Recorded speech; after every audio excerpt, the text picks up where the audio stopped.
माननीय उपाध्यक्ष महोदय, मैं निवेदन करना चाहता हूं। बजट 2016-17 पे चर्चा वाद विवाद चल रहा है।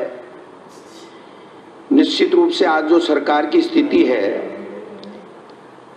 वो सरकार ओडी में आ गई है। 13वें वित्त आयोग की सिफारिश के मुताबिक 8500 करोड़ रुपए रिजर्व बैंक में सरकार को रखना होता है और अगर ऐसी स्थिति हो तो 800 करोड़ रुपए तक का ऋण ओवरड्राफ्ट ले सकती है सरकार, लेकिन सरकार के पास में 50 करोड़ रुपए से ज्यादा रिजर्व बैंक में नहीं है। अगर 7वां वेतन आयोग आ गया तो 10,000 करोड़ का और भार पड़ेगा। प्रोबेशन वालों को अगर नियमित कर दिया तो 2.5 गुना उनकी बढ़ोतरी हो जाएगी पे में। और जो स्थिति है 2013-14 में थी, ऋण पेटे भार 87,000 करोड़ रुपए का था, वो माननीय सभापति महोदय 2 लाख करोड़ रुपए का होने जा रहा है। निश्चित रूप से सरकार की जो स्थिति है वो बड़ी विचित्र है। मैं निवेदन करना चाहता हूं माननीय सभापति महोदय कि जो सरकार ने 2015-16 के बजट में घोषणाएं की थी वो 150 से अधिक घोषणाएं ऐसी हैं। दोनों बजट जो पहले पेश हो चुके हैं वो धरातल पे भी आज की तारीख में नहीं आई हैं।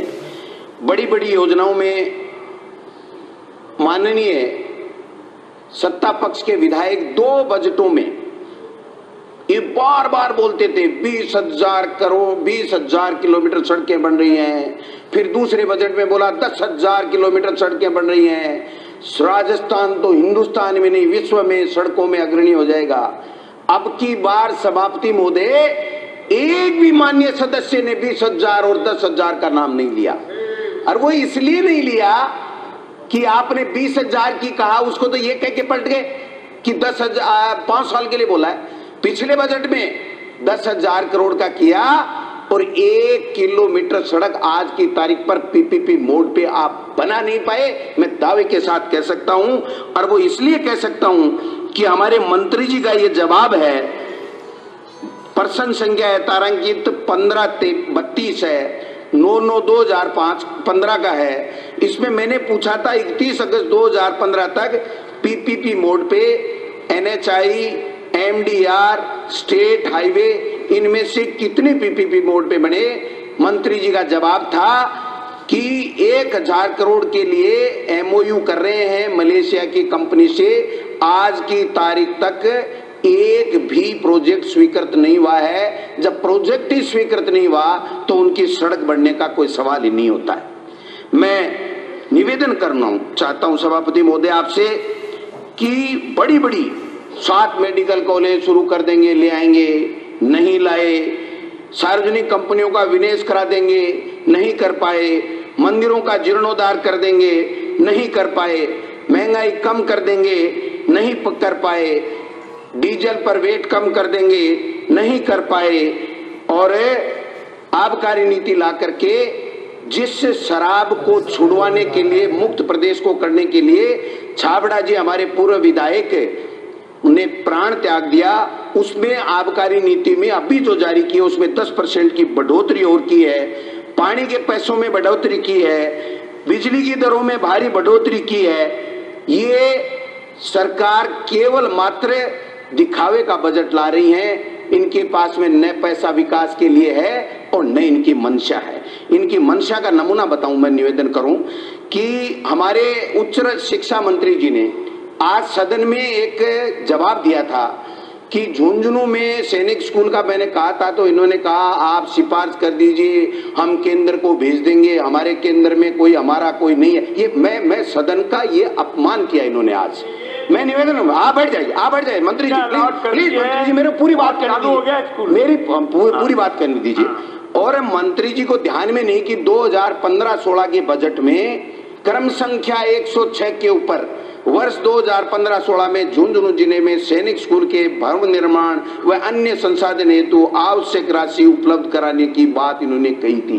और सुबह जब जवाब दिया तो क्या जवाब दिया? आप भी सुन रहे थे संसदीय कार्य मंत्री जी, आप भी।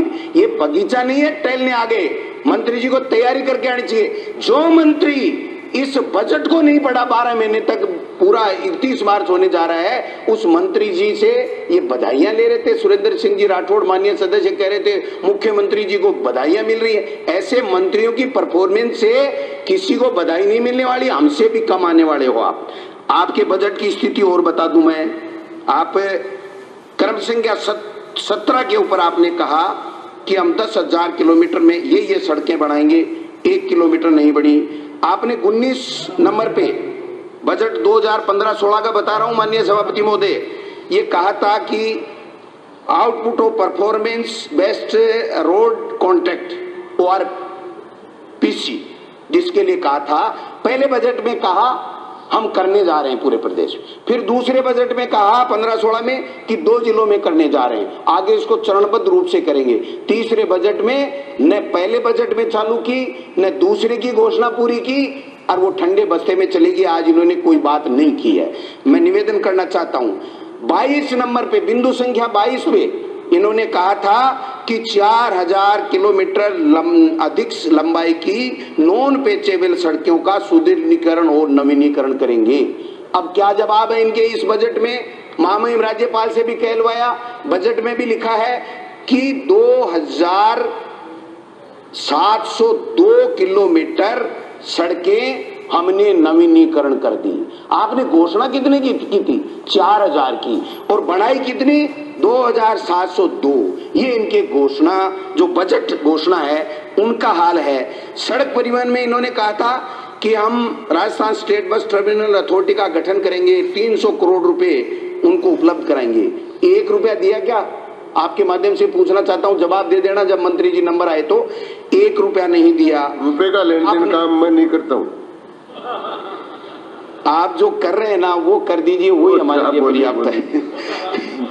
दूसरा मैं निवेदन करना चाहता हूं के बारे में आसन से नहीं पूछे तय करना था। इन्होंने कहा था कि राजस्थान रोडवेज में रिफॉर्म लिंक एंड असिस्टेंस कार्यक्रम जो चालू करना था, उसके लिए 120 करोड़ की घोषणा की थी। वो लिंक का जो रिफॉर्म है, लिंक रिफॉर्म, वो इनका एक हो नहीं पाया, इनके नियम ही नहीं बन पाए। ऐसे नियम बना दिए जिसकी वजह से 120 करोड़ रुपए इन्होंने नहीं लगाए। और दोबारा जो नया बजट आया है उसमें वही 300 करोड़ और 120 करोड़ की बात कर ली। जब पिछले बजट का आपने 1 रुपया इसमें से खर्च नहीं किया तो दोबारा आपको नहीं करना चाहिए था। मैं निवेदन करना चाहता हूं कि 27 नंबर बिंदु के ऊपर इन्होंने कहा था कि 1500 नए मार्ग खोलेंगे और 6000 अतिरिक्त वाहन और 26,000 बेरोजगारों को रोजगार देंगे। ये काम इन्होंने किया नहीं, उल्टा सड़कों में 2 साल पहले कोई टोल नहीं बढ़ता है, इन्होंने 24 बूथों में 10% 12 महीने के अंदर अंदर टोल बढ़ा दिया। हमारे मंत्री जी जो सड़क मंत्री जी थे उन्होंने हमारे काफी घोषणाएं की थी। पीपीपी मोड की तो मैंने स्थिति बता दी। फतेहपुर में कहा था कि 8 करोड़ की घोषणा करके आए थे। मेरे लक्ष्मणगढ़ में भी 5 करोड़ की सड़कें शहर में बनाने की घोषणा करके आए थे, वो 1 किलोमीटर इन्होंने किया नहीं। और जो पेयजल के अंदर इन्होंने 37 नंबर के बिंदु के ऊपर किया था कि हम 2000 RO लगाएंगे। ये 2015-16 का बजट है माननीय सभापति महोदय, इसमें से 1000 की केवल प्रशासनिक स्वीकृति जारी की है, लगा एक भी नहीं है, और एक की तो की नहीं। और जो 2014-15 का बजट था उसमें 1000 RO लगाने की बात थी, उसमें से केवल 881 RO लगे हैं। 2015 के बजट की भी पूरी नहीं हुई पालना, और 2014 के भी 2015-16 के में तो 1 इंच भी इन्होंने काम किया नहीं है। मैं निवेदन करना चाहता हूं, 1000 सोलर बेस्ट ट्यूबवेल लगाने की बात की थी इन्होंने 2015-16 में 38 नंबर के बिंदु के ऊपर। आज की तारीख तक पूरे राजस्थान में एक भी सोलर बेस्ड ट्यूबवेल नहीं लगा है, ये मैं दावे के साथ कह सकता हूं। इन्होंने बिंदु संख्या 43 के ऊपर ये कहा था कि हम 400 ग्रेड लगा देंगे, 400 केवी के 2 ग्रेड, 220 के 6, 132 के 16 और 33 के 200। ये नहीं बनाए माननीय सभापति महोदय। दोबारा जो अब की बार का जो बजट है उसमें 40 नंबर बिंदु के ऊपर वो सेम का सेम पैरा जो है, नकल में भी राठौड़ साहब अक्ल की आवश्यकता होती है, अक्ल नहीं लगाई और अक्ल लगाएंगे भी कैसे। आज स्थिति देखिए, पहले जब बजट पे चर्चा होती तो हम सुनते थे आपसे कि सारे अधिकारी डिपार्टमेंट जो आई वहां बैठते थे। आजकल एक दो बाबू आ जाता है, लिखे तो लिखे, नहीं लिखे तो नहीं लिखे। हमने हमारी गरिमा को खुद ने कम करने का काम किया है। दीनदयाल उपाध्याय में बिजली की बात की थी, 2 बिंदु संख्या 46 के ऊपर। सभापति महोदय, इस दीनदयाल उपाध्याय में अभी तक टेंडर भी नहीं हुए, पूरा साल इनका निकल गया। ये स्थिति इनकी बिजली के अंदर बन रही है। पंचायती राज में इन्होंने का जो स्थिति है वो 14वें वित्त आयोग में बजट था इनके पास में इस वर्ष 1471.95 करोड़ रुपए, इनका व्यय है 94.27 करोड़ रुपए। पंचम राज्य वित्त आयोग के अंतर्गत जो अंतरिम रिपोर्ट के मुताबिक जो पैसा आया था वो 1167.14 करोड़ रुपए था और इन्होंने खर्च किया है 77.47 करोड़ रुपए। पंचायती राज संस्थाओं में निर्बंध राशि जो 338.77 करोड़ आई थी उसका तो हाल ही बेहाल कर दिया। पंचायतों के अधिकार सभापति महोदय सरकार ने छीन लिए और एक मुख्यमंत्री जल स्वावलंबन अभियान चला करके पंचायतों का अनटाइड फंड का जो पैसा था वो इस वर्ष 349.11 करोड़ रुपए कलेक्टरों को स्थानांतरित कर दिए। अनटाइड फंड का पैसा पंचायत में 1 रुपया पहुंच नहीं रहा है। निवेश शेष जो था 6.98 ये जो पंचायत अनटाइड फंड का वो वाटर साइड में दे दिया। ये स्थिति है। पर्यटन के क्षेत्र में कह रहे हैं, पर्यटन को हमने पहले भी 2003 से 8 में भी बहुत जोरदार बनाया था। इनकी स्थिति ये है कि 2015-16 में 85.65 करोड़ रुपए आए थे, उसमें से 26.93 करोड़ रुपए खर्च हुए। अमृत योजना का बहुत प्रचार प्रसार किया गया। केंद्र से 29 शहरों के लिए पैसे आए, 919 करोड़ रुपए आए, लेकिन सभापति महोदय 1 रुपया खर्च नहीं हुआ। 1 रुपया आज तक अमृत योजना के अंतर्गत खर्च नहीं हुआ। उच्च शिक्षा में ऋण बिना ब्याज योजना जो चालू की थी, उच्च शिक्षा मंत्री जी बैठे हैं, आज की तारीख में एक भी व्यक्ति को इन्होंने लाभान्वित किया नहीं है। एमएलए एमपी लेट की जो स्थिति है वो भी बहुत विचित्र है। जो पैसा था वो खर्च नहीं हो पा रहा है माननीय सभापति महोदय। और एक जो रोजगार के नाम पे ये आए थे बजट में, हम उम्मीद कर रहे थे इस बार बजट में कि रोजगार को कोई दिशा दिखाने का काम करेंगे, लेकिन तीसरा बजट है, 2 ही बजट और आएंगे माननीय सभापति महोदय। इसमें स्थिति यह है कि राजकीय महाविद्यालयों में 10,544 में से 3955 पद खाली हैं। पुलिस के अंदर थानों में चौकियों में 1,09,490 में से 16,618 पद खाली हैं। Inspector SI ASI head constable में 1,03,909 में से 15,439 खाली हैं। कारागार जिसमें अपराधियों को रखा जाता है वो 3800 में से 2225 58% पद खाली हैं। अपराधी नहीं भागेंगे तो क्या होगा वहां। मैं निवेदन करूं, ये जो शिक्षा विभाग है, माध्यमिक शिक्षा विभाग, इसमें 2,76,616 में से 1,11,000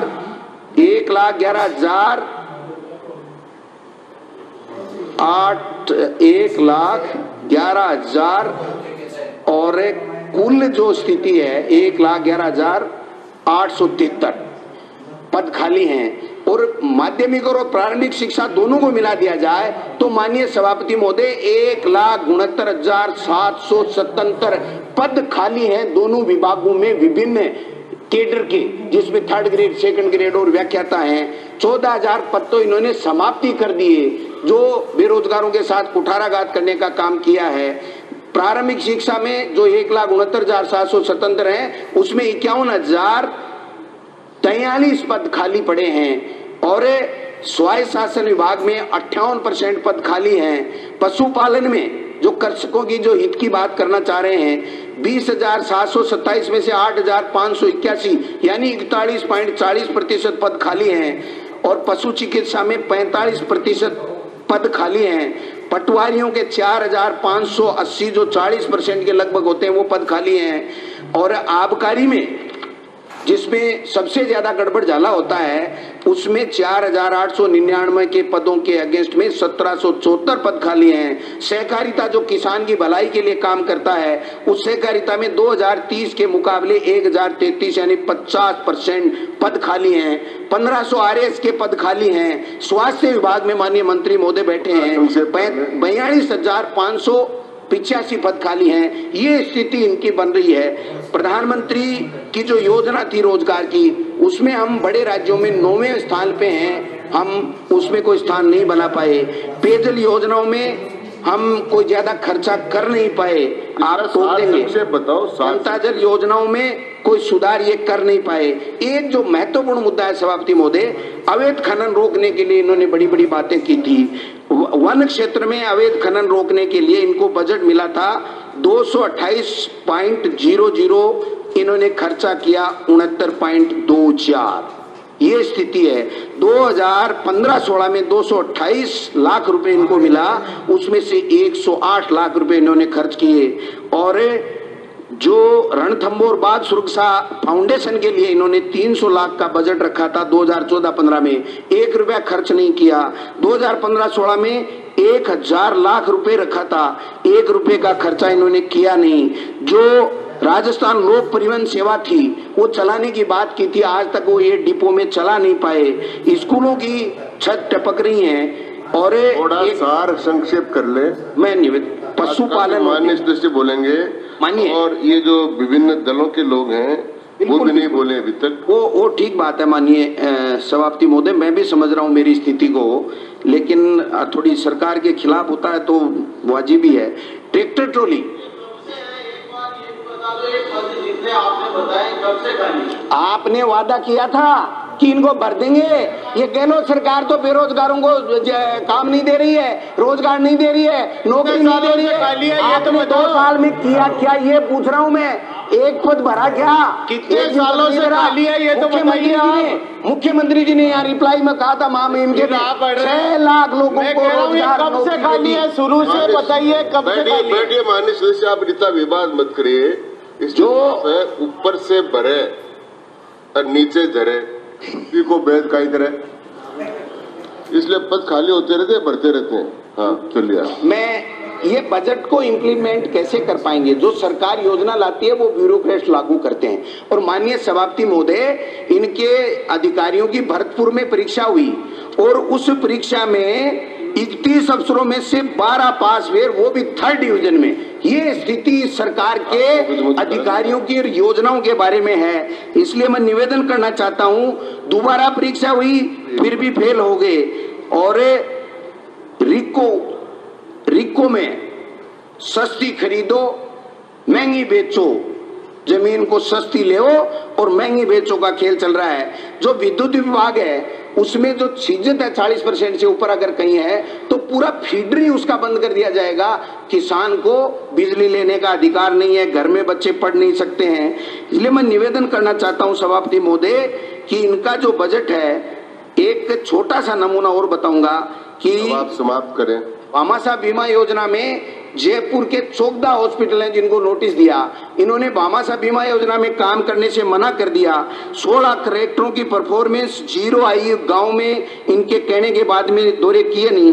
और एक जो 2016-17 का जो बजट पेश किया है उसके बारे में निवेदन करना चाहूंगा माननीय सभापति महोदय कि स्कूलों में अगर आपको बिजली लगानी होगी, काम करना होगा तो 40% जन सहयोग देना पड़ेगा। ट्रैक्टरों की ट्रॉली जो किसान काम में लेता है उसको वाणिज्यिक मानते हुए 1% उसकी कीमत की ड्यूटी लगा दी। और एक सबसे बड़ी जो दिक्कत की है वो सभापति महोदय, पिछले बजट में सरकार ने ये कहा था कि डीएलसी की अगर मीटिंग नहीं होगी तो 10% बढ़ जाएगी, और अब की में ये कहा सभापति महोदय, ट्रैक्टरों के मामले में आप मिथ्या जानकारी नहीं दे। 2012 में आपने लगाया था 9% टैक्स, उसको कम किया है। एक निवेदन करूं, अब आप समाप्त करें। हाँ मैं समाप्त कर रहा हूँ ना सर, समाप्त कर रहा हूँ ना। बीच में बार बार तो फिर वो क्या है कि दिक्कत हो जाती है। नहीं, आप छेड़ने लायक हो इसलिए छेड़ते हैं आपको, हर किसी को थोड़ी छेड़। मैं निवेदन करना चाहूंगा माननीय सभापति महोदय कि जो सरकार विपक्ष की आवाज दबाना चाहे, जो सरकार मीडिया की आवाज दबाना चाहे, जो मीडिया से द्वेषता रखे, जनप्रतिनिधियों से द्वेषता रखे और अनर्गल आपराधिक श्रेणी के बयान जो देना चालू कर दे, माननीय सभापति महोदय, उस सरकार से हम क्या उम्मीद कर सकते हैं। आज छोटे मोटे कई अखबार, जिसमें एक बड़ा अखबार राजस्थान पत्रिका भी है, उनको ऐड नहीं दे रहे हैं कि आप हमारे खिलाफ क्यों छापते हो। हम लोगों को बोलने के लिए अवसर कम मिलता है कि आप सरकार के खिलाफ बोलते क्यों हो। इनकी मनसा ठीक नहीं है। मैं सभापति महोदय, जो किसानों के मसीहा बन रहे हैं, 1 मिनट में कर दूंगा, मैं समाप्त कर रहा हूं, कि उसमें जो 15 योजनाएं हैं, राष्ट्रीय खाद्य सुरक्षा मिशन, राष्ट्रीय तिलहन एवं ऑयल, राष्ट्रीय कृषि विस्तार तकनीकी मिशन, राष्ट्रीय टिकाऊ खेती मिशन, राष्ट्रीय कृषि विकास योजना, राष्ट्रीय बागवानी मिशन, इनमें सब में कहीं 10% खर्चा है, कहीं 15% खर्चा है, कहीं 20%। ये स्थिति सरकार की। अब सीकर के मामले में मैं निवेदन करूं, सीकर जिले में 1 सेकंड, सीकर जिले में न इन्होंने मेडिकल कॉलेज दिया बजट में, वहां के अखबारों में छपा है कि वहां के 5 विधायकों के 0 नंबर आए हैं, न कुमाराम लिफ्ट परियोजना का ये पानी ले पाए, न इन्होंने नवलगढ़ रोड पुलिया की बात कही थी, वो चौड़े करने के लिए पैसे नहीं ले पाए, न सीवरेज के पैसे ले पाए, और न जो सेक्रेटरीट हमें मिनी सचिवालय बनना था उसके लिए ये पैसे नहीं ले पाए। 1 पैसा ये सीकर के लिए लेकर के नहीं पाए। केवल लक्ष्मणगढ़ में जो सीवरेज हमारे समय में शुरू हुई थी, जिसका वर्क ऑर्डर हो गया था, उसको रोक करके 2 साल बाद में हर तीसरे बजट में लक्ष्मणगढ़ में सीवरेज, लेकिन ये सीवरेज देने का काम माननीय सभापति महोदय कर नहीं रहे हैं। आप सीकर के हैं, इसलिए सीकर के हितों की बात कीजिए। केवल मात्र इनको तो यहाँ आ जाते हैं। नंदलाल जी मंत्री, जनजाति मंत्री जी ने क्या जवाब दिया? जवाब नहीं दे पाए। अब आप राजबाजी जवाब दे रहे थे, बेरोजगारों के सवाल का जवाब नहीं दे पाए। कालीचरण जी की क्या स्थिति है? इन मंत्रियों को चेताओ माननीय सभापति महोदय, अधिकारों का उपयोग करते हुए कि सदन में तैयारी के साथ में आए, बजट को पढ़ करके आए, जो मुख्यमंत्री जी वित्त मंत्री जी से बजट पढ़ाए उसको इम्प्लीमेंट कराएं।